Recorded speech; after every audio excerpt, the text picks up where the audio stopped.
Hello everybody, Aditya Suresh from Chess Simplified. Today we'll be talking about the game of the century, which is a famous chess game that was won by 13-year-old Bobby Fischer against international master Donald Byrne at the Marshall Chess Club in New York City on October 17, 1956.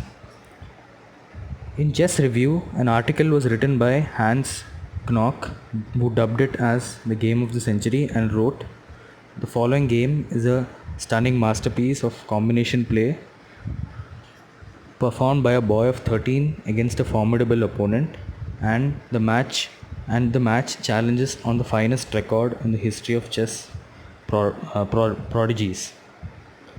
So the game So this is such a game that even if you're an amateur player or a pro grandmaster player, this is a game which all chess players should surely have a look at.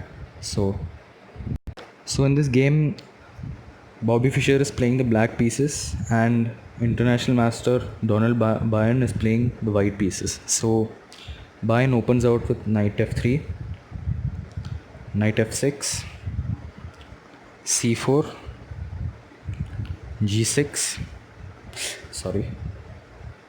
g6, knight to c3, bishop to g7, d4,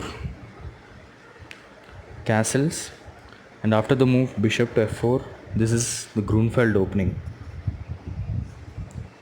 d5, queen to b3, d takes c4, queen takes c4, c6, e4, knight b to d7, developing the knight, rook to d1, knight to b6, queen to c5. A plan of white can also play queen to b3 in this position, but queen to c5, we look at the plan in the further moves, as white plans to play bishop to g5 and put further pressure on the e7 pawn. So that's one of the main reasons of queen to c5. Bishop to g4, pinning the knight, and the next move bishop to g5 is considered the mistake of by white, as this leads to the turning point of the game, and black severely punishes white after the move bishop to g5. The move bishop to g5 violates the fundamental rule of chess, which is that we shouldn't move the same piece again twice, as it's considered a waste of move.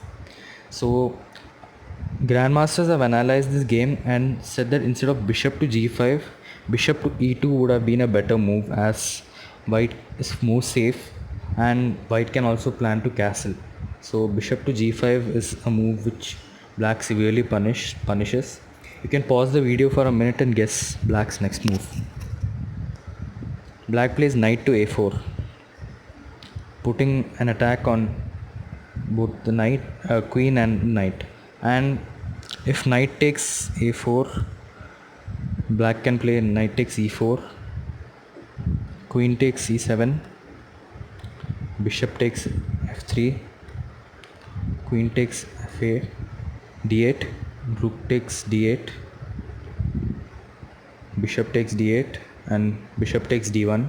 This is a good position for black, as black is putting an attack on the a4 knight, and also white can't capture the the bishop on d1, as if king takes, then knight takes it, black is losing a rook. So this would be a bad position for white. So going back,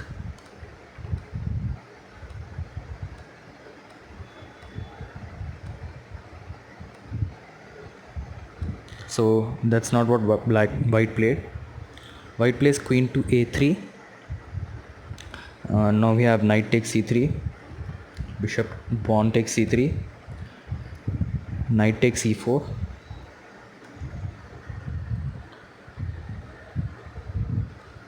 and bishop takes c7.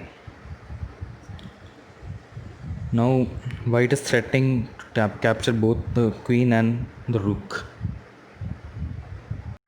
queen to b6, and we have bishop to c4. The reason why white could have actually also played bishop takes f8, as black can capture with bishop and queen to a4 and rook to e8 is just dominating for black, as in the next move black can play knight takes c3, and there are just multiple threats for white. So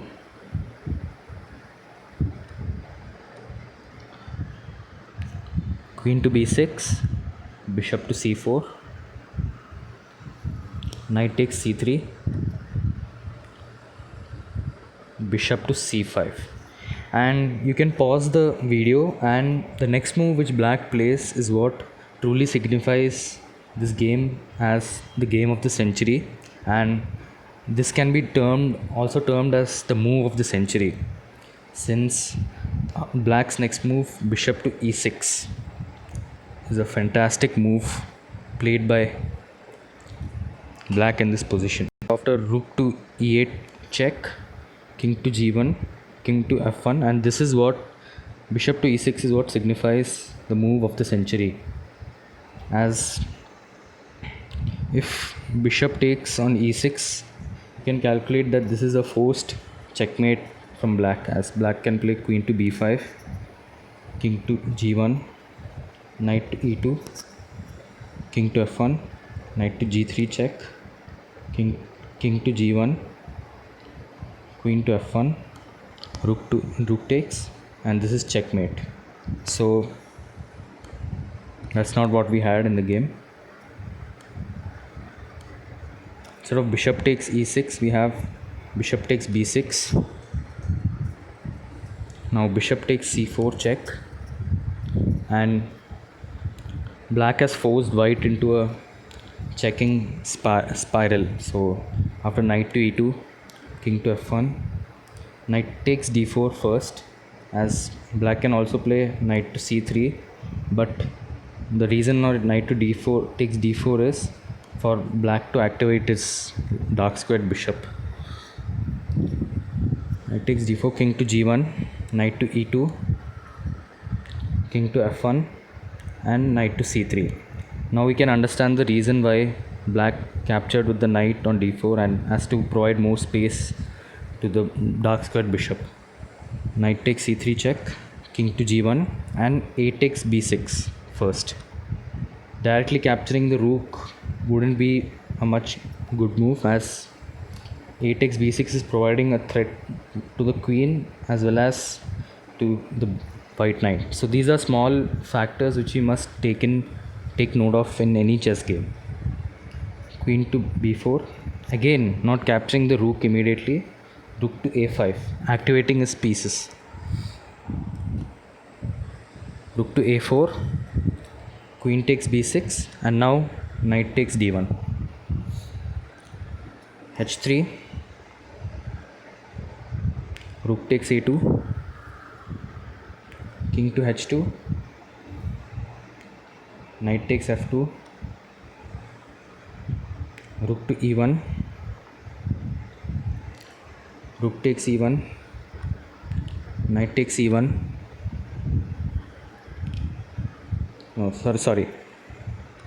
queen to d8 check, bishop to f8, and then knight takes e1, bishop to d5, knight to f3, protecting the g2 square, knight to e4, further centralizing both his bishop and the knight, queen to b8. There's nothing much white can do in this position, and white only has a queen and a knight, whereas black has a very nice placed bishop on b5 and a nice placed centrally placed knight on e4, an active rook, and after king to g7, black can also hope to provide a pin and further activate his bishop. So this is a much better position for black, and White is only hoping to munch off black's remaining pawns and hope to gain an advantage by knight, somehow placing the knight on d7. So that is white's plan in this position. So after queen to b8, we have b5, h4. Black stops us by advance by h5, knight to e5, planning to come to d7. After knight to black plays king to g7, king to g1, bishop to bishop to c5 check, and black has caught white in his checking spiral. Bishop to c5 check, king to f1, knight to b3 check.